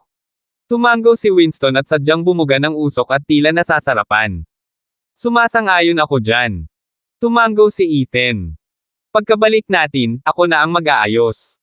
Seryoso ka? Kailan pa ako nagsinungaling sa'yo? Big Boss. Para na akong tunay na kapatid. Anong posisyon ang inayos mo para sa akin? Siyempre ito ay isang mahalagang posisyon. Bumangon si Ethan, ginamit ang kanyang mga kamay sa pagpaypay ng hangin at sadyang kumunat ang kanyang ilong. Huwag mong gawing amoy usok ng sigarilyo ang kwarto, mabuti pang linisin mo ang lugar bago matulog. Hindi na niya pinansin si Winston at bumalik sa sariling kwarto at padebog na isinara ang pinto sa likod niya. Tuwang-tuwang sumuntok sa hangin si Winston at masayang tumawa. Naghintay sina Ethan at Winston ng isang buong araw, ngunit wala man lang balita mula sa angkan ng L'Oreal. Maaaring tama ang kanilang hula. Napakasimple ng libing ni Kid at hindi man lang nag-anunsyo si Amelia. Ilang mga kinatawan lamang mula sa iba't ibang pamilya sa Las Vegas ang dumating upang mag-alay ng mga bulaklak. Kakaibang madilim ang kapaligiran. Lahat ay nakasuot ng itim at iyon ang nagpabigat sa kapaligiran. Dumating si Ethan. Pinuntahan siya ni Amelia ng personal. Kung ikukumpara sa huling pagkakataon, napakalinaw na ngayon ni Amelia tungkol sa distansya sa pagitan nila ni Ethan at alam niyang dapat niyang panatilihin ang distansyang ito. Binigyan siya ni Ethan ng mga bulaklak at yumuko si Amelia para magpasalamat. Natapos ang libing. Pinanood ni Amelia ang pag-alis ng ibang mga bisita at tuluyang lumapit kay Ethan. May gusto kang itanong sa akin, di ba? Walang ekspresyon ang kanyang mukha at namumula ang kanyang mga mata. Sumama ka sa akin. Mag-isa lang sina Amelia at Ethan sa pag-aaral. Dati, kung nasa saradong private space sila, siguradong aasarin ni Amelia si Ethan o susunggaban pa siya.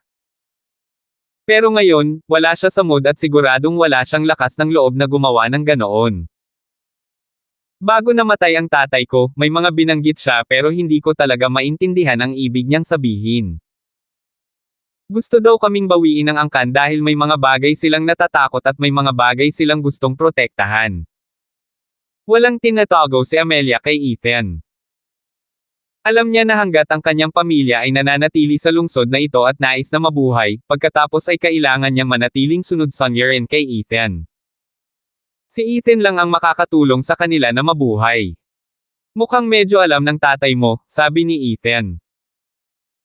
Tama siya, sinusubukan ng L'Oreal Clan na protektahan ang ilang mga bagay, ngunit masasabi ko sa iyo ngayon na ang iyong pamilya ay walang karapatang kontrolin ang mga bagay na ito.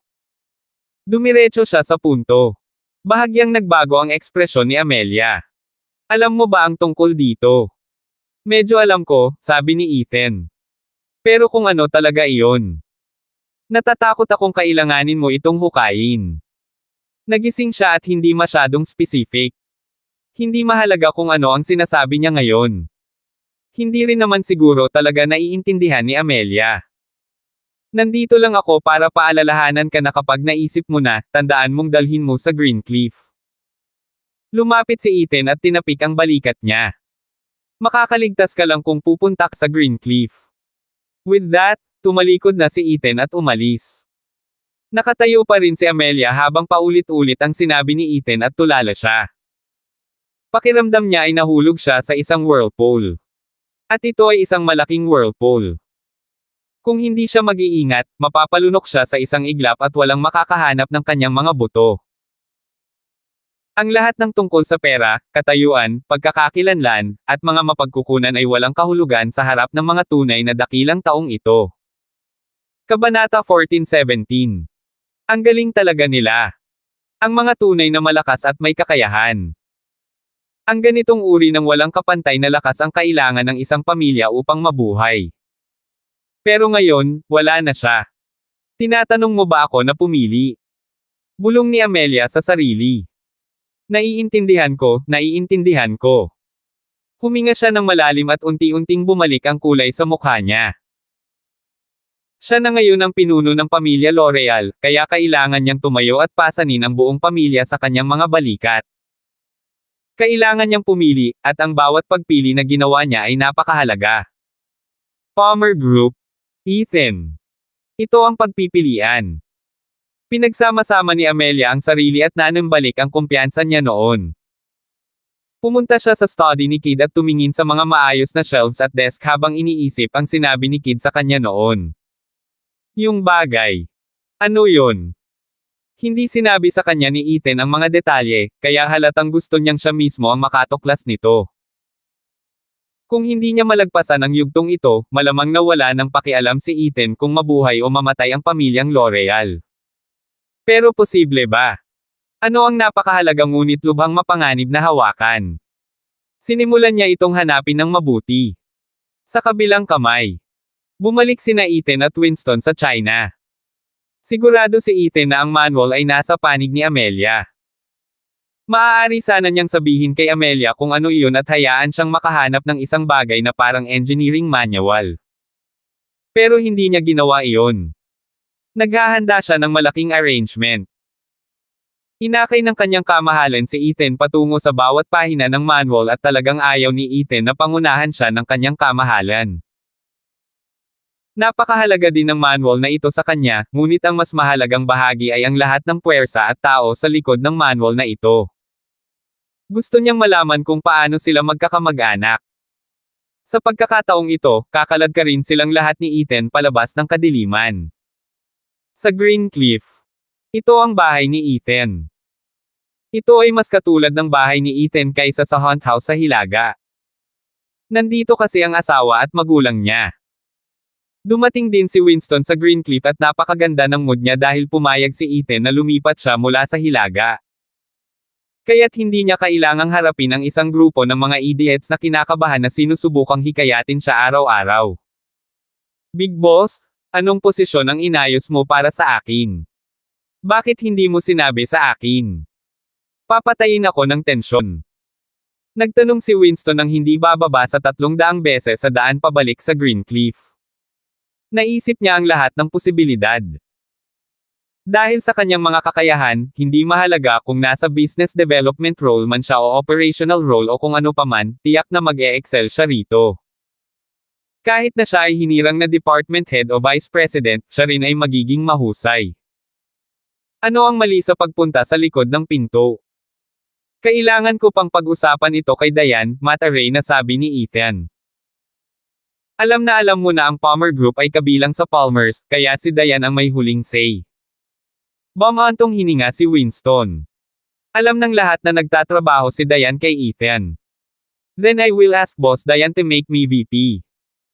Kung ganoon sila ka-close at hindi man lang siya na-appoint bilang VP, ipapahiya niya ang kanyang big boss, di ba? Sa bahay ni Palmer. Nang makarating si Ethan sa Greencliff, nauna siyang umuwi. May hawak siyang regalo. Isa para kay April, isa para kay William at isa para kay Diane. Tuwing babalik siya mula sa ibang lugar, siguradong may dadalhin siya para sa kanila. Maaaring hindi ito mahal at maaaring kakaiba lang sa lugar na iyon. Ngunit maging ang mga prutas ay nagpasaya kay April at sa pamilya. Iyon ang pinakamahalagang bagay na maging masaya. Hindi mahalaga ang pera. Hindi naman kasi taong kulang sa pera si Ethan. Boss Diane. Hindi masyadong inisip ni Winston. Mabilis niyang binati si Diane nang makapasok ito. Long time no see. Winston. Matagal na. Tumango si Diane habang binabalik ang pagbati. Narinig ko kay Ethan na gusto mong pumunta sa Greencliff para magtrabaho. Aha? Napabuntong hininga si Winston at mukhang walang magawa. Alam mo, actually okay naman ako sa North, but then Big Boss said he needed help. I've known Big Boss for many years and I know him very well. Since he needed me so much, then syempre, kailangan ko. Halika. Maraming beses na akong tinanong ni Big Boss. Hindi ba masama na tanggihan ko ulit siya? Kabanata 14:18. Si Winston ay nagsalita ng sinsero at kapansin-pansing si Ethan mismo ay halos maniwala dito. Sino sa pangalan ng Diyos ang nagsusumamo sa kanya araw-araw na hayaan siyang pumunta sa Greencliff? Kailan pinaponte ni Ethan si Winston? Pero hinayaan siya ni Ethan. Sabi ni Big Boss, may sariling rules ang Palmer Group, and according to company policy, I have to submit my resume and undergo an interview. Pero simula bata pa lang ako ay gumagala na ako sa lansangan kasama si Big Boss at naging kami. Sa sekta ng pulubi sa loob ng maraming taon. Alam ko, kinausap ako ni Ethan tungkol dito. Totoo na hindi tayo dapat madaling lumabag sa mga patakaran, ngunit ang Palmer Group ay mayroon ding mga exception sa ating patakaran, at ito ay nakatarget sa mga mahuhusay at propesyonal na empleyado na tulad mo. Yup, kami gagawa ng exception. Napasulyap si Diane kay Ethan nang makita itong tumatawa. Nanatili siyang tuwid at nagpatuloy, nag-iisip ako kung anong posisyon ang ibibigay sa iyo at sana ay maging masaya ka sa posisyong ito. Oo naman. Hindi mahalaga kung anong posisyon ang ibibigay mo sa akin. Kahit sabihin mong maglinis ako, matutuwa ako. Sabi ni Winston sabay tapik sa dibdib. Oh, please. Walang paraan na gagawin siyang tagapaglinis ni Diane. Siya ay isang tunay na talento, isang talento kung saan ginawa ng kumpanya ang isang pagbubukod. Ang paggawa sa kanya ng isang tagapaglinis ay magiging isang pag-aaksaya ng kanyang talento. Okay now, I will leave this matter to you. Ayaw ni Ethan na sayangin ang hininga niya kay Winston at hinayaan na lang ito kay Diane. Si Winston ay bago sa kumpanya at kailangang matuto ng maraming, kaya gawin siyang isang mahusay na senior upang matuto mula sa. May mga bagay pa akong dapat ayusin, kaya sa Martial Arts Academy ako. Oo naman, asawa. See you tonight. Tumango si Diane.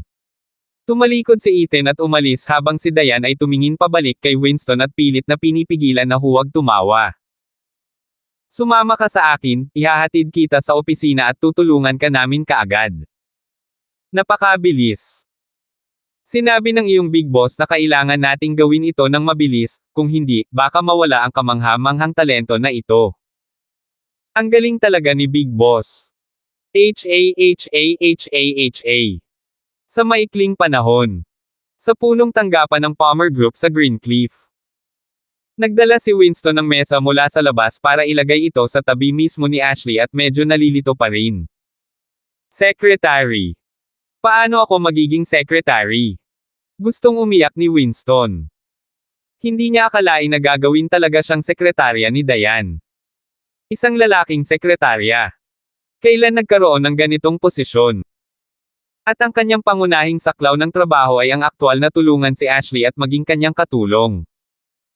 Tinawag niyang Big Boss si Ethan dahil sa pag-iyak ng malakas. Kilala niya ang Big Boss at ito ang makukuha niyang kapalit. Boss Diane. Walang Big Boss at walang Boss Diane sa opisina. Kaagad namang tumahol si Ashley kay Winston bago pa ito makapagpatuloy. Rules. Ito ang mga patakaran, naiintindihan mo ba? Dahil gusto ni Kuya Ethan na matuto ka sa akin, kaya dapat kitang turuan ng mabuti. Napalunok si Winston at kinilig siya ng husto. Ate Winston. Bakit mo ako tinatawag? Mas matanda ka sa akin ng 1 taon, kaya paano mo ako matatawag na kuya, na parang mas matanda ako? Wala ka bang manners? Hindi man lang nagpapigil si Ashley. Iiyak na talaga si Winston ngayon. Hindi babaeng secretary ang babaeng ito. Siya ay malinaw na isang leon. Winston, ito ang arrangement ni Ethan para sa iyo. Kung hindi ka masaya, hanapin mo siya. Pilit na pinipigilan ni Diane ang pagtawa. Wala talaga akong magagawa dito. Napabuntong hininga si Winston. Hindi siya maglalakas loob na kausapin si Ethan tungkol dito. Siya ang walang kahihiyang bamulong pagdating dito noong una. Kung sasabihin niya kay Ethan na hindi siya nasisiyahan sa posisyong ito, tiyak na itatapon siya ni Ethan sa Middle East para pagnilayan ang sarili. Hindi, salamat. It's fine.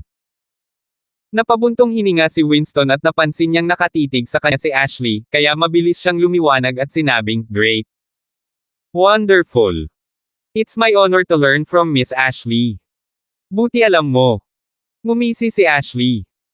Pagkatapos ay binuksan niya ang drawer para makita ang isang bangkos ng masasarap na kakanin na nakabalot. Wala na akong sasalubungin sa iyo, ang mga balita dito ay bahagi ng aking treasured collection. Agad namang nagningning ang mga mata ni Winston. Kabanata 14:19. Kaya't ang mga balita ni Ethan ay lahat ay kinuha mula sa babaeng ito. Siya ay dapat nakamangha-manghang. Dahil nagkaroon siya ng lakas ng loob na magtago ng napakaraming balita sa pangkalahatang lugar ng opisina, tiyak na mataas ang reputasyon ni Ashley sa kumpanyang ito. Salamat, salamat. Ngumisi si Winston at inabot ang kamay para kumuha ng package at inalis ni Ashley ang kamay niya. Anong ginagawa mo ngayon? Hindi mo ba ako binigyan ng isang pakete ng kakanin bilang welcome gift? Nagkaroon ng isang panaginip. Inikat ni Ashley ang mata kay Winston. Gusto ko lang ipaalam sa iyo na kung magtatrabaho ka ng husto, magkakaroon ka ng pagkakataong makakuha ng espesyal na pagtrato tulad nito. Natahimik si Winston. Anong paraan ng paghihikayat ito? Hindi na nakatiis si Diane. Nagsimulang manginig ang mga labi niya sa pagpipigil ng tawa. Hindi niya talaga akalain na magiging walang magawa si Winston sa tabi ni Ashley. Narinig niya ng kaunti mula kay Ethan kung gaano kahusay si Winston. Sa madaling salita, mahirap humanap ng mas namumukod tanging binata kaysa kay Winston sa mundo. Kahit na gusto niyang magtrabaho sa isang Fortune 500 na kumpanya, lahat sila ay nag-aalok sa kanya ng hindi kapani-pani walang sweldo at lalaban ng ngipin at kuko upang makapasok siya sa kanilang kumpanya. Pero sa Palmer Group, sinabihan siya ni Ethan na gawin siyang assistant secretary. Ito ay hindi kahit isang posisyong sekretarya. Assistant secretary yan. He's here to run a errand for Ashley. Pinagmasdan ni Diane si Winston na hindi makapagbitaw ng kahit isang salita ng kaharap si Ashley at tuluyan na itong sumuko. Tinakpan niya ang kanyang bibig gamit ang kanyang mga kamay at tumakbo sa kanyang opisina. Mabilis siyang nag-type ng message para kay Ethan. Hobby, mission accomplished. Please reward me tonight. Sa Extreme Martial Arts Academy. Nakita ni Ethan ang mensahe sa kanyang cellphone at bumilis ang tibok ng kanyang puso.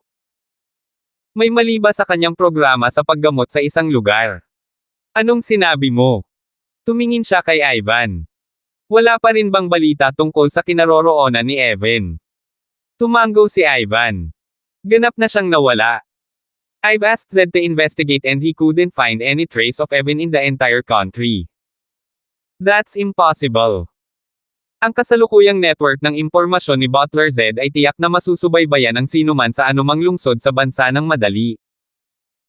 Kaya posibleng wala si Evan sa bayan at baka nasa lugar na wala man lang kamera. Nangangahulugan ang kumpletong pagkawala ni Evan na ang mga bakas ng reclusive clan na ito ay napakahirap na matupian. Maliban kung magpasya silang magpakita ng kanilang sarili. Nais ni Ivan na maging handa at nais na gumawa ng mga kaayusan ng maaga, ngunit malinaw na hindi ito gumana. Hindi bale, maya-maya ay lilito din sila, sabi ni Ethan. Matagal na tayong naglalagay ng manual para makita ng publiko. Dahil ayaw nilang madali silang matagpuan, dapat sa isang lugar na talagang malayo at magtatagal bago sila makakuha ng balita. Ilang beses niyang kinurot ang baba niya. O di kaya, may sadyang pinutol lahat ng balita. Nanginginig ang puso ni Ivan nang marinig ang mga salitang ito. Nakakaputol na balita. Kung iyon ang kaso, kung gayon ang mga bagay ay magiging mas kawili-wili. Sino ang pumutol ng balita? At sino ang nagsisikap na kontrolin ang lahat ng impormasyon? Ito ay talagang kawili-wili. Maghihintay kami at tingnan. Tumayo si Ethan. Aalis na sana siya nang mabilis na naglakad si Irving. He clasped his hands and bowed to greet Ivan, tapos nilinggan niya si Ethan. Mr. Hunt, nandito na siya. Pag-usapan ng Diablo. Alam ni Ethan na tiyak na ibabalik ni Evan ang impormasyon na mayroon siya sa kanyang angkan, ngunit hindi niya alam kung sino ang namagitan sa proseso. Ang hula niya ay ang taong namagitan ay dapat may kinalaman sa kanyang kamahalan. Kung hindi, hindi niya malalaman kung saan nagpunta si Evan. Nagpalitan ng tingin sina Ethan at Ivan nang walang sinasabi at tinungo ang sala. Napuno ng amoy ng tsaa ang sala. Inayos na ni Irving ang lahat ayon sa mga naunang tagubili ni Ethan. Ang nakatanghaliang gulang na lalaki na nakaupo sa waiting area ay may kalmadong kapaligiran sa paligid niya at tiyak na hindi mukhang ordinaryong tao. Nang makita niya si Ethan at ang iba pa na papasok ay bahagyang inangat niya ang ulo niya na para bang ginagamit ang butas ng ilong niya para tingnan sila. Kabanata 14:20. Pwede ko bang itanong kung sino ka? Tanong ni Ivan. Ang kanyang edad at karanasan ay sapat na para dalhin ang Kargada. I'm just a messenger, and I'm here to bring a letter to the head of the Extreme Martial Arts Academy. Nanatiling nakaupo ang lalaki at halatang walang balak tumayo. Tumingin siya sa kanila at patagang sinabi, sino sa inyo ang ulo dito? Hindi naman kayo di ba? Kitang-kita niyang mababa ang tingin kay Ivan at tumingin kay Ivan na parang mas mataas ang posisyon niya kaysa kay Ivan. Si Irving at ang iba ay nakaramdam ng hindi komportable tungkol dito ngunit pinigilan nila ito at walang sinabi. Ako ang ulo dito. Humakbang si Ethan at tumingin sa messenger. Hinahanap mo ako. Agad na napangiti ang messenger nang makita kung gaano kabata si Ethan. Huwag mo akong biruin ng ganito. Sabihin mo sa chief mo na lumabas at makita mo ako. Tumayo siya, inilagay ang kanyang mga kamay sa likod at mayabang na sinabi, kung ipagpaliban mo ang bagay na ito, hindi mo magagawang harapin ang mga kahihinatnan. Maging si Ivan ay hindi maiwasang mapasimangot sa mayabang na tono ng boses na ito. Hindi pala friendly ang lalaking ito. Nakipagpalitan siya ng tingin kay Ethan at hinayaang si Ethan ang humawak sa bagay na iyon. Like I said, I'm the head here. If you don't believe me, then leave. Hindi rin magalang si Ethan at tinuro lang ang pinto. Ikaw si Ethan. Nagtaas ng kilay ang messenger at sinimulang tingnan ng maigi si Ethan pataas baba. Kamukhang kamukha niya ang pagkakalarawan ni Evan kay Ethan. Ibigay mo sa akin ang sulat. Hindi na nag-abala pa si Ethan at nagunat lang ng kamay. Para bang ang messenger na ito ay isa lamang na tumutupad sa kanilang mga tungkulin. Inis na tono ni Ethan ang messenger. Parang may ibinaba ang ulo mula sa taas nitong kinatatayuan at idiniin sa sahig. Sok! Nanunuya ang mensahero ngunit walang sinabi tungkol dito. May inilabas siyang envelope sa coat niya at ibinigay kay Ethan. Ito ay mula sa isang lubos na iginagalang na miyembro ng aking pamilya, kaya basahin ito ng seryoso. Walang sinabi si Ethan at pinunit ang sobra. Walang masyadong salita at sulat kamay. Ito ay isinulat sa medyo kumpiyansa na paraan. Binasa ni Ethan ang nilalaman at malamig siyang tumawa sa loob. Ito ay malinaw na isang liham na nagpapanggap na nag-aalok ng mga benepisyo ngunit sa katunayan ito ay isang nakatagong banta. Malinaw na tinitingnan ng may akda ang kanyang sarili bilang isang taong mataas at makapangyarihan na minamaliit si Ethan at sinabing siya ang nagbigay ng pagkakataon kay Ethan at siya ang nagbigay daan kay Ethan na maghanap ng Extreme Fist Technique Manual. Isa pa, siya ang nagpahintulot kay Ethan na hawakan ang mga manual na pahina, ngunit sa huli, ang mga pahinang ito ay kailangang ibigay sa may akda ng liham na ito. Sa madaling salita, gusto niyang kontrolin si Ethan. Sino ang sumulat ng liham na ito? Kalmadong nagsalita si Ethan at wala man lang nagbago sa ekspresyon niya. Pickmaster. Mayabang na sagot ng messenger. If you understand the message in this letter, then you should know what choice to make. This opportunity only comes once, so don't make a decision that you will end up regretting. Salamat sa paalala, panunuya ni Ethan habang hawak ang sulat. Hindi ako sigurado kung saan galing itong Mr. Peak. Wala pa akong narinig na may ganitong pangalan. Bumagsak ang mukha ng messenger.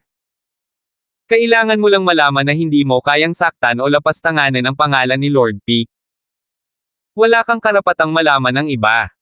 Ganoon ba? Pinunit ni Ethan ang sulat sa lugar. Agad namang nagdala ng basurahan si Irving at agad namang itinapon ni Ethan ang mga piraso.